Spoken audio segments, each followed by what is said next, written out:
New Mexico's quite controversial and vague red flag law passes the House and is now going to see if the governor will sign it. SB 0005. Now, I have read every single word of this boring, drab piece of crap, and my words are, it is vague. It is quite vague.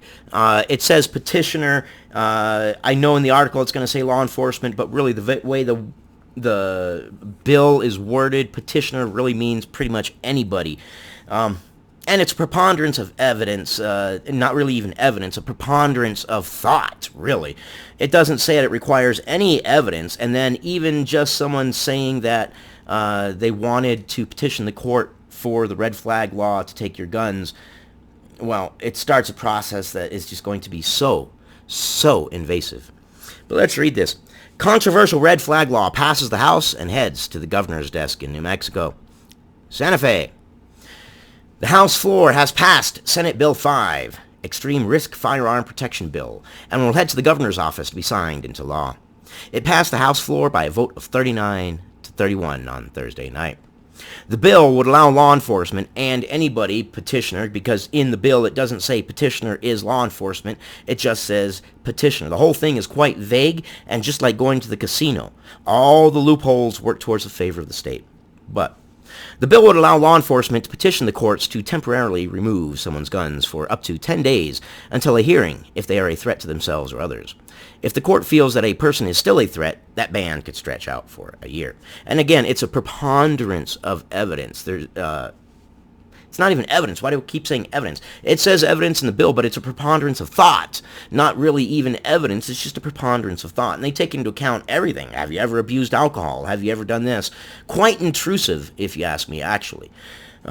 This law does not impact any gun-abiding owner. Yeah, I know. They worded it wrong. It's supposed to say this law does not impact any law-abiding gun owner. This law does not impact any law-abiding gun owner. But that's a lie. That's exactly what it's there. It's there to impact all gun owners, whether law-abiding or not. It's far-sweeping. That's what Joy Garot said. Also, in some of the situations involving families, this law might not ever be used. Really? This law might not ever be used? What's it there for? If it's not going to be used, and if it's used, you can guarantee it's going to be abused, because you name me one law that has not been abused at some point by someone. There isn't. All the laws have been abused at some point by someone. This is a tool. This is one tool in the toolbox for law enforcement officers, and a tool that perhaps they shouldn't have. Or at least, if nothing else, it should be worded so it's a little stricter, maybe? Backers of the bill said it could prevent mass shootings. Some lawmakers even got emotional, saying it could save the life of someone attempting suicide. Republicans fought tooth and nail to stop this legislation.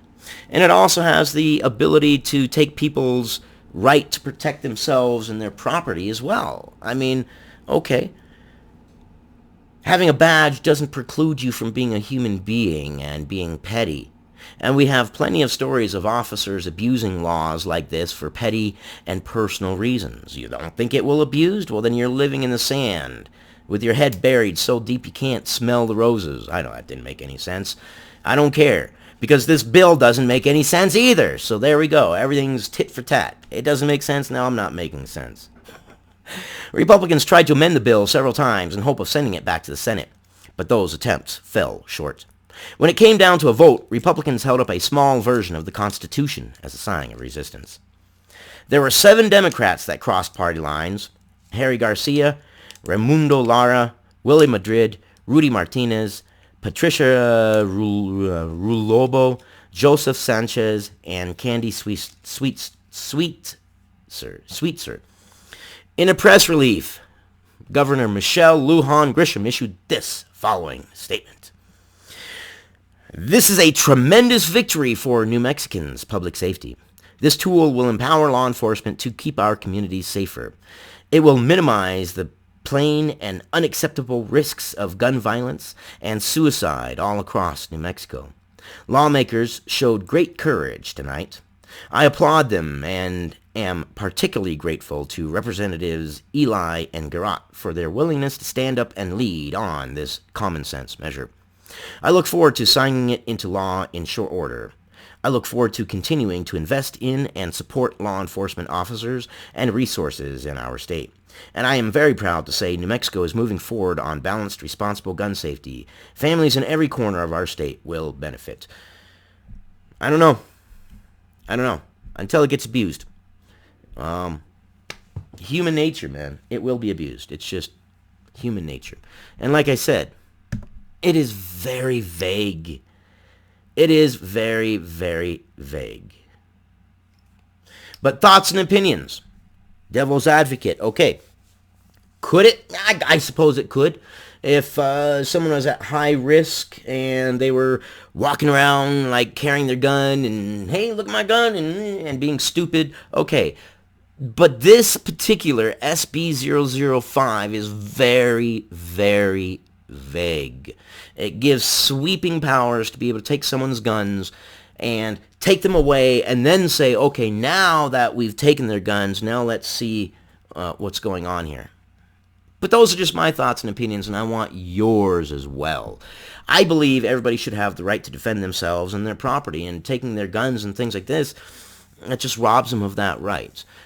It just does. I don't know. Those are my thoughts. Those are my opinions. But let me know what you think, and I will see you guys on the next one.